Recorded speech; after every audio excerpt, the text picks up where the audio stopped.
کہ میں تو شادی شدہ بھی نہیں، پھر میرے ساتھ ایسا کیا ہوا؟ پھر ابھی بھابھی نے مجھے کہا کہ تم کچھ دن اپنے کمرے میں ہی رہنا اور بالکل باہر نہیں نکلنا، چاہے کوئی باہر آ بھی جائے اور تمہارا پوچھے تب بھی نہیں بتانا۔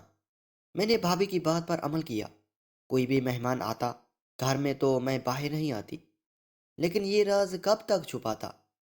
کبھی نہ کبھی تو سب کے سامنے آنا ہی تھا۔ لہٰذا 2 دن بھی آ گیا اور وہ دن بھی آ گیا۔ ایک دن ہمارے گھر محلے کی ایک خاتون آ گئی۔ بھابھی نے انہیں بٹھایا، چائے وغیرہ بنا کے دی۔ اب وہ بھابھی سے باتیں کر رہی تھی کہ اچانک انہیں میرا خیال آیا اور وہ میرا پوچھنے لگی۔ بھابھی نے بہت چھپانے کی کوشش کی تھی، لیکن وہ سمجھ گئی تھی کہ یہ لوگ کچھ چھپا رہے ہیں۔ اس خاتون کو بھابھی بہت مشکوک سی لگی۔ پھر وہ ہوا کیا کہ جس کا مجھے تصور بھی نہیں تھا۔ بھابھی کچھ کام سے باورچی خانے میں گئی کہ وہ خاتون میرے کمرے تک آ گئی تھی۔ میں ہکا پکا رہ گئی کہ اب کیا ہوگا؟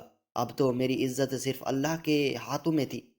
پھر یوں ہوا کہ اچانک اس خاتون کے گھر سے اس کا بیٹا چلتا ہوا گھر میں داخل ہوا کہ امی شمیلہ سیڑھیوں سے گر گئی۔ پھر وہ خاتون بھاگتی ہوئی اپنے گھر کی طرف دوڑی، تب جا کے ہماری سانس میں کوئی سانس آئی تھی۔ اب بھابھی نے کہا کہ اس کا جلدی سے جلد کوئی حل نکالنا ہوگا، ورنہ ہم کسی کو منہ دکھانے کے لائق نہیں رہیں گے۔ اس وقت تو اللہ نے ہماری عزت بچا لی تھی، لیکن آگے کیا ہونا تھا ہمارے ساتھ یہ ہمیں بھی نہیں پتا تھا۔ بھابھی نے بھابھی کو بتانے کا فیصلہ کیا تو میں بہت ڈر گئی تھی کہ بھائی کہیں مجھے جان سے ہی نہ مار دیں۔ بھابھی نے تو تسلی دی تھی کہ میں تمہارے ساتھ ہوں، نہ تو ڈر کیوں رہی ہو۔ لیکن یہ کوئی چھوٹی بات تو نہیں تھی، ایک کنواری لڑکی کا حاملہ ہونا۔ بھابھی نے کہا کہ بھائی تو بتانا ہی پڑے گا، ورنہ ہم اس کا حل کیسے نکالیں گے؟ لہٰذا بھائی کو بتا دیا تھا، جس پر بھائی مجھ پر بہت غصہ ہوئے تھے۔ اس نے ہماری عزت مٹی میں ملا دی۔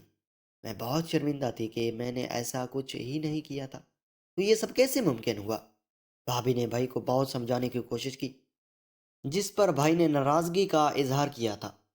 اب بھابھی نے بھائی سے کہا تھا کہ ڈاکٹر کے پاس چلتے ہیں، وہ اس کا کوئی نہ کوئی تو حل ضرور نکال دے گا۔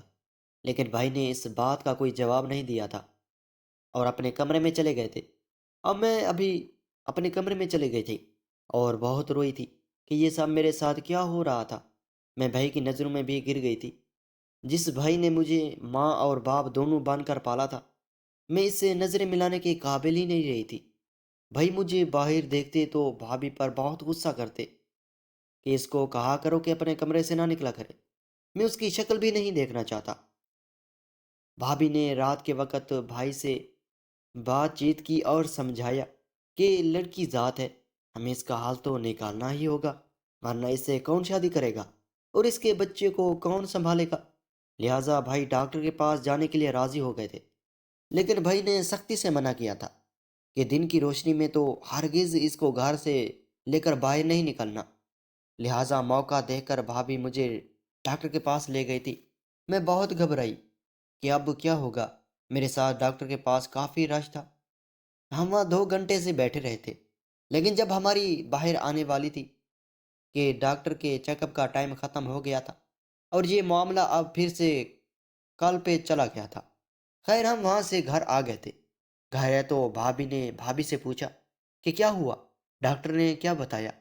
جس پر بھابھی نے بتایا کہ ڈاکٹر کے چیک اپ کا ٹائم ختم ہو گیا تھا، اس لیے ہم گھر واپس آ گئے ہیں اور اب کل پھر جائیں گے۔ میری رات بہت بھاری گزری تھی، نہ میں پوری رات سوئی تھی اور بس صبح کا انتظار کر رہی تھی کہ کب صبح ہوگی اور کب میری یہ مشکل ختم ہوگی۔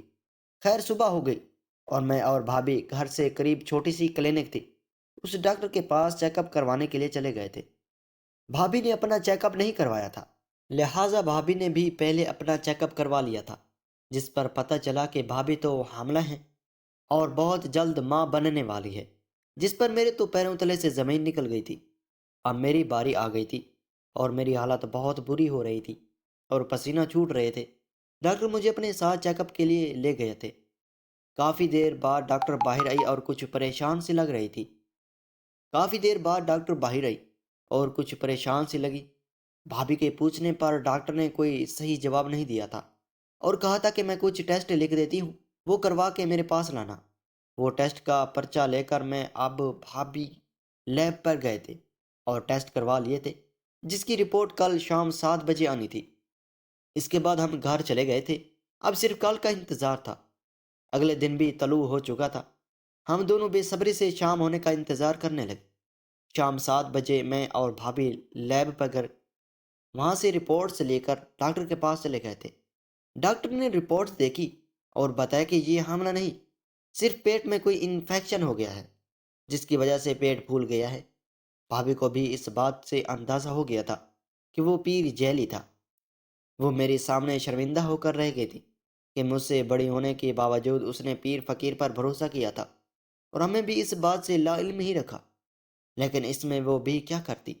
جب اسے اولاد ہی نہیں ہو رہی تھی تو اکثر ہی طبیعت بھی صحیح رہی تھی۔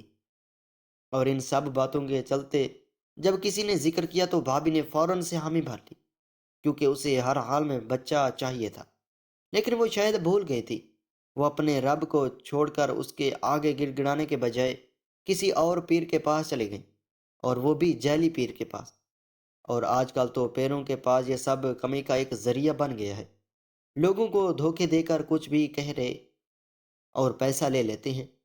بھابھی کو بھی اس کی غلطی کی وجہ سے جراثیم ہو گئے تھے، اور حمل تو قدرتی اللہ کی طرف سے ہوتا ہے۔ بھابھی گمراہ ہو گئی تھی، جس پر بھابھی نے اللہ سے توبہ کر لی تھی کہ آئندہ کسی پیر بابے کے پاس نہیں جاؤں گی۔ یہ خود سے وعدہ کر لیا تھا۔ اس کے بعد اب اچانک سے جب اس کو حمل ٹھہر گیا تو ہم سب حیران تھے، لیکن وہ نفل پڑھتے، اپنے رب کا شکر ادا کرتی کہ اس نے اسے معاف کیا اور اس کی جھولی بھر دی۔ ناظرین، آپ کو کیا لگتا ہے، ہمیں پیر فقیر پر بھروسہ کرنا چاہیے؟ پیر فقیر پر تو بھروسہ کرنا چاہیے، لیکن جعلی فقیر پر بھروسہ نہیں کرنا چاہیے۔ اور آخر میں جو بھابھی حاملہ ہو گئی وہ بہت اچھا ہوا تھا، یا اس کی سزا یہی تھی کہ اس انفیکشن کی وجہ سے وہ ہمیشہ بانجھ ہی رہتی، اور دوسرے لوگ بھی بھابھی کو دیکھ کر نصیحت حاصل کرتے اور دوبارہ کبھی بھی پیروں کے چکر میں نہ پڑتے جو جیلے بن کر بیٹھے ہوتے ہیں۔